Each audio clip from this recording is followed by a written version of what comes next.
Forgery సంతకాల మీద మిమ్మల్ని అంతా ఈ ప్రెస్ మీట్ పెట్టించింది ముఖ్య కారణం అదేనండి. ఈ ఫోర్జరీ సంతకాలు జరుగుతూ ఉన్నాయి. ఇట్లా మేమంతా ఒక నాలుగు నెలలు ఉంటాం, వెళ్ళిపోతాం. తర్వాత కూడా ఇదే జరగకుండా ఉండాలి అంటే మాత్రం ఇక్కడ వరకన్నా కట్టడి చేస్తే మన ప్రింట్ మీడియా కానీ, పోలీస్ డిపార్ట్మెంట్, రెవెన్యూ అందరూ ఒకటి అయ్యి దీన్ని మాత్రం ఈ యొక్క చైన్ ఎవరెవరు ఉన్నారో వాళ్ళందరినీ బయటకు లాగి ఈ సంఘద్రోగులందరినీ కొంచెం అవాయిడ్ చేస్తారనే ఉద్దేశంతోనే నేను ఈ ప్రెస్ మీట్ పెట్టుకుంటున్నానండి.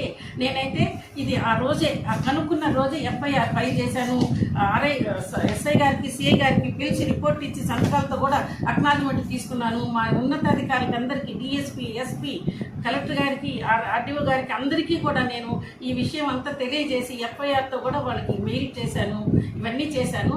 అందుకని ఇప్పుడు ప్రింట్ మీడియాలో తహసీల్దారు కూడా ఏదో అడ్వర్స్గా వస్తుంది కాబట్టి ఈరోజు అంతా మిమ్మల్ని పిలిచి మీకు ఒక్కసారి చెప్పేస్తే ఈ విషయం మీరు కూడా దీన్ని కొంచెం ఫాలోఅప్ చేసుకుంటారని ఉద్దేశం చేశాను.